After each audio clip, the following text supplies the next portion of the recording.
The White House believes that right now there is support in Congress for multiple national security objectives. They're sending an urgent request for a $105 billion aid package.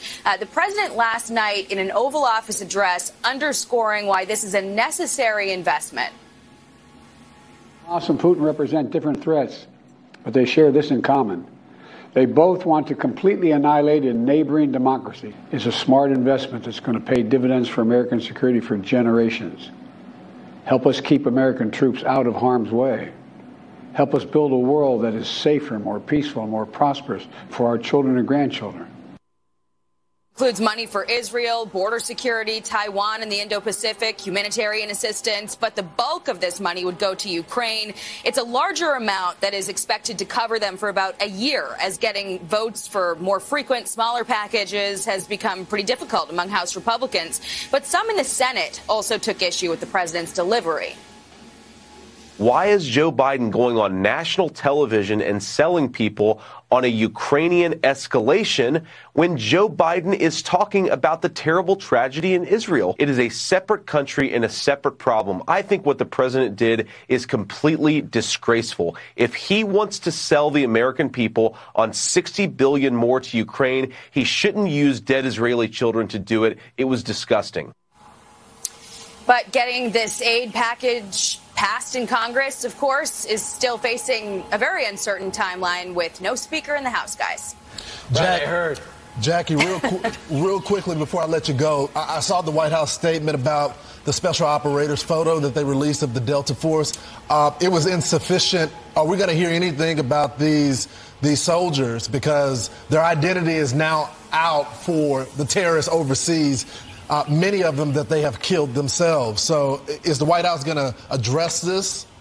Well, so far, all we've really heard about this is an apology, an acknowledgement that once it was noticed that photo was taken down. I would expect there are going to be a lot of questions that they have to answer about this at the next briefing and certainly over the coming days, because that was a very big mistake that could have real consequences for human lives. That's exactly right. All right. Thanks so much, Jackie. Meanwhile, 23 minutes after the hour, now to live pictures of the unrest on the West Bank. Let's go over to Trey Yinks, who is live on the ground in southern Israel. Hey, Trey. Hey, guys, good morning. These live pictures are very significant amid the developments this morning out of southern and northern Israel. It shows the Israelis are starting to face another front, a third front in the West Bank. Overnight in the city of Tulkarem, 13 Palestinians were killed, one Israeli officer during a raid that took place there. You have protests in the streets of Ramallah, where the Palestinian Authority is located. And it gives you a sense that the images we're seeing from inside Gaza and the information and disinformation that's coming out of the Gaza Strip is affecting the entire region. I do want to get to some breaking news here, though, from the Gaza border. Off in the distance, we have been watching, and I'll show you some video here shot by our cameraman, Yaniv Turgeman. Along the border, you can see the destruction in this video. Fox's cameras capturing the Israeli airstrikes today as rockets were coming off of the Gaza Strip. Thousands of them, more than 7,300 have been fired since the October 7th massacre, and that fire continues to target central Israel 14 days into this conflict. Now, overnight, the Israelis continued their airstrikes.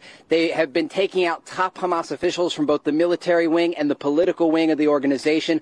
All of this as the anticipation grows ahead of that expected ground operation. Now, we did speak with an Israeli colonel over the past 24 hours to get an idea of how long that operation might take. I want you to take a listen. Furious. Right now we have a national historical mission to do, which is to clear Gaza from Hamas regime. Not to mention that these pictures encourage us to do the right thing and convince us that we should be prepared for a long battle. We should be prepared for a long battle. You heard the colonel there. here in southern Israel, and the battle likely not to just take place here in the south, but also along the northern border with Lebanon. We do have some more information for you coming in just now. The Israelis are using artillery to strike southern Lebanon following attacks by the Lebanese militant group Hezbollah earlier today. We also know, according to the Israeli military, they used an airstrike to kill 3 Hezbollah militants along the border after they fired into Israeli territory.